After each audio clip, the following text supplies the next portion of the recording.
Happy Monday, everybody. Welcome back to CJ's Card Corner. Today, on this beautiful Pokemon Monday, as the weather starts to get nice in the spring, and a lot of cool changes coming with the flowers blooming and the grass turning green. A lot of excitement happening. And today, I wanted to talk about the Pokemon market. I wanted to talk about investing for beginners. I made a short last week joking about investing for beginners, and it was just a sealed pack that I put on my shelf, and I said, yay, I invested. I think that there is such a lack of knowledge out on the market right now. There is a lack of understanding, a lack of a place to start, a lack of knowledge in general. And today I want to try to dispel some of the fears that people have regarding investing in Pokemon, and talk a little bit about some of the ins and outs of getting started and how I got started, and not just the broad understanding that Pokemon cards go up. Because what a lot of the investors and the YouTubers are talking about right now is that Pokemon investing is the safest thing you can do, and there's no risk, and you can buy a Pokemon box and in a year it's always worth more than it was when you bought it. I don't think that is a good way of wrapping your head around Pokemon investing. And I know I've talked in the past about Pokemon investments are safe, and in my experience, every Pokemon set goes up in value and the risk is minimal. I would like to start today by talking about this from a beginner standpoint. How do you break into Pokemon investing? What should you look out for?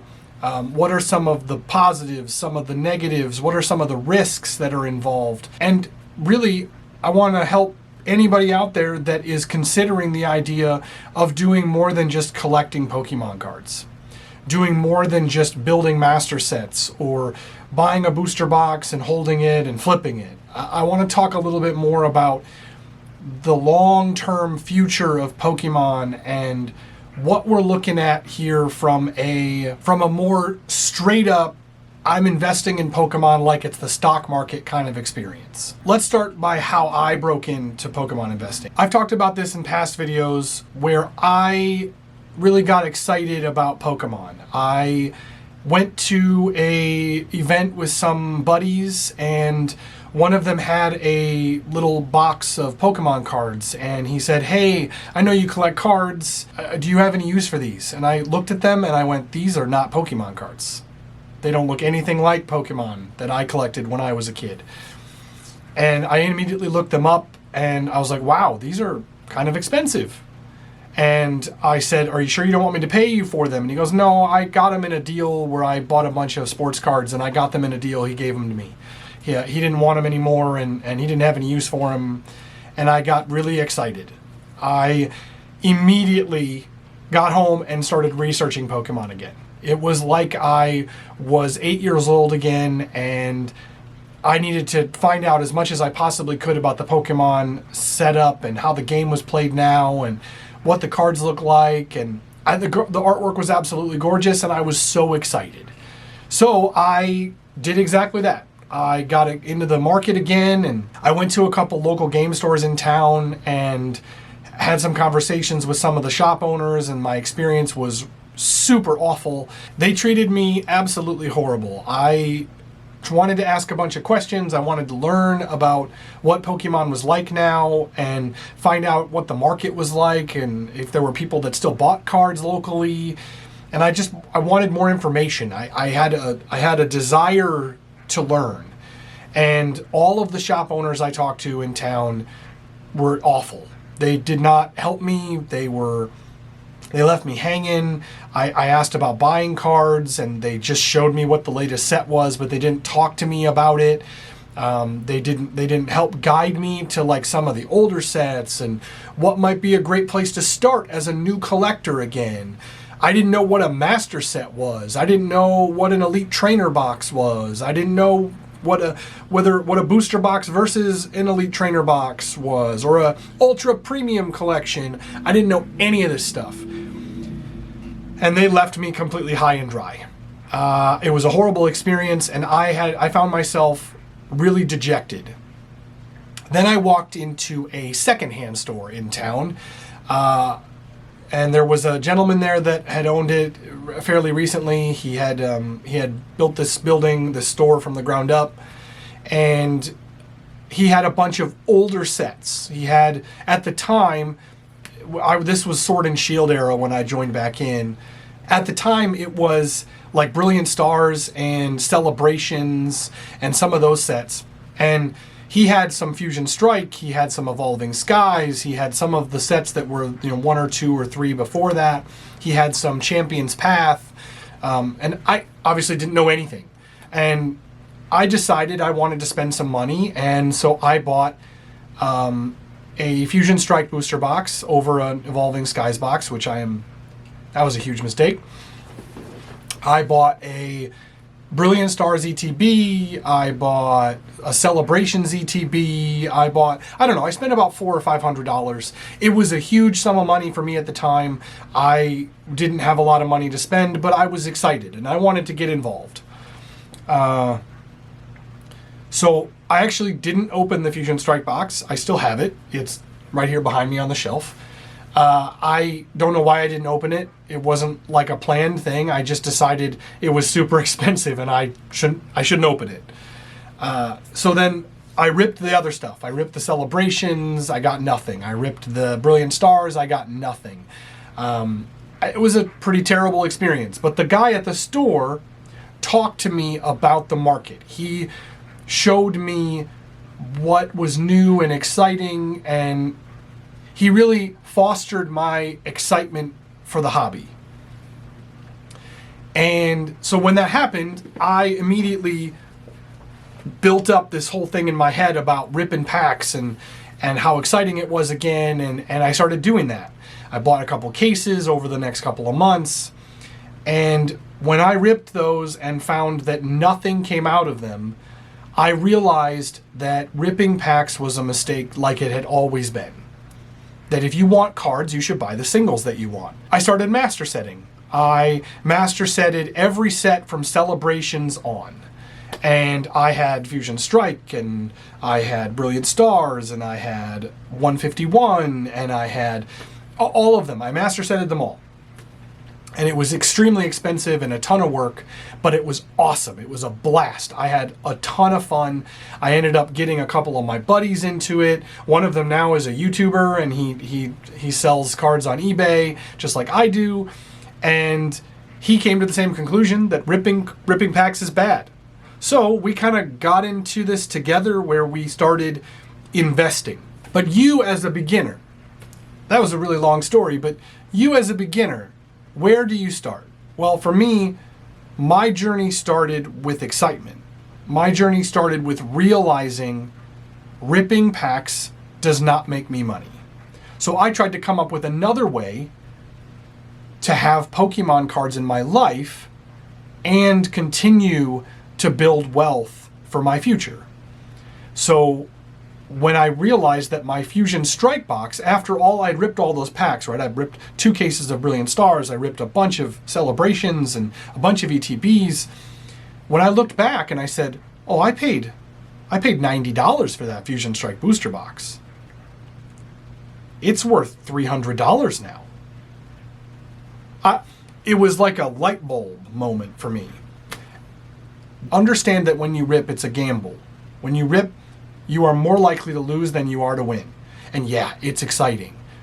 But as an investor, if you choose to be one, and if that's why you're watching my video, because you want to become an investor and you don't know where to start, the best place to start with investing, find a set you like, buy that set, and stash it away. However you want. You can stash it in a box, you can stash it in a tote, you can leave it on your shelf, you can put it in an acrylic case and show it off during videos. You can do whatever your heart desires. But the first thing you should do is make sure you understand that it's risky. Make sure you understand that at any time, this cardboard could literally go to zero. Right? You could buy a $350 box of Phantasmal Flames right now, and that box of Phantasmal Flames could be worthless in 6 months or even tomorrow. Now, There is no precedent for this. I'm not trying to fearmonger here. There is no precedent that says a box of Pokemon cards is going to go down in value or lose its value completely. And I personally don't believe that is to be the case. As I've talked about in previous videos, I think there is money to be made in Pokemon cards. But there is always that risk. So, like I've said before, don't max out your credit card because you believe or like a set. Don't do that. You're running a risk that you don't want to take. But understanding that there is risk involved is huge. Knowing that the risk that there is in buying this box of cardboard that cost them $4 to make at the Pokémon Center printing facility, and you now paid $350 for it, it's a risk. Whether you like it or the other YouTubers or the other investors believe it or not, you are taking a risk with your money that could be in something else. But it's the same idea as investing in the stock market. You could buy Apple today. A negative thing could happen to any company at any time that you invest in, and your investment could go to nothing. There is risk involved in any investment, but that's what makes investing fun. Or at least in my opinion, that's what makes investing fun.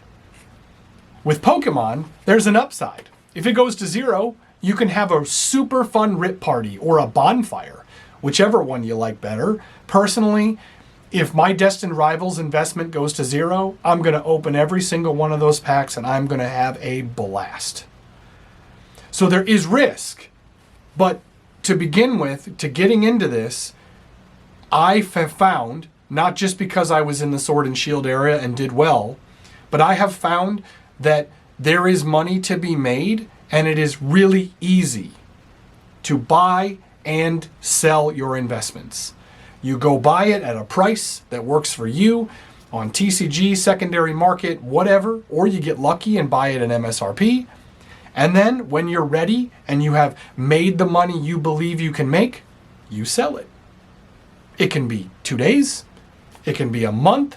It can be a year. It doesn't matter. It's whatever works for you. And in my opinion, Pokemon investing is about as easy as it gets. And in my experience so far tells me that you can just buy any Pokemon product and in 6 months it's going to be worth more than you paid. Buying something that you believe in, that you enjoy, is far more valuable long term than something that is just what was available to me. And I have found, especially lately, because product is so hard to find, that when I go to the store and I buy a 3-pack blister or I get lucky and find an ETB, I don't enjoy those products as much as when I get a booster box, even at well above MSRP or at market price.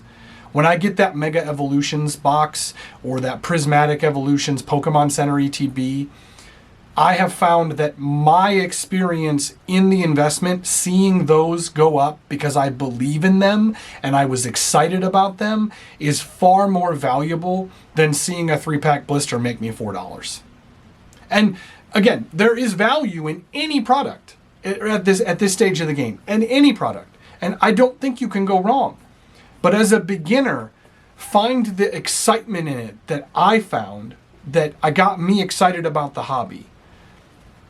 If you want to invest in the new Charizard from Phantasmal Flames because you're a huge Charizard fan and you think it's the best artwork, then do that. I did. I should not have spent $800 on the Phantasmal Flames Charizard. That card is super expensive, but I had to have one. I had to have one because it's going to be extremely expensive forever. And if I don't get one now, I know that I'm going to look back just like I do with the Moonbryon and say, I should have bought one. And yeah, it's a little bit of fear of missing out, and that's not a great way to invest. But since I believe that that card is going to be valuable and I like it, if it is not more valuable or it goes down in price, yes, I'll probably buy more because I believe it's going to go up. But if, let's say, it goes down to $600 because they way overprint Phantasmal Flames, that'd be great. I would love that. because I will buy more of them. But if it does, I'm not going to be hurt about it because I know that it's going to get above what I paid. And if it doesn't, it just means I have a super cool card in my collection.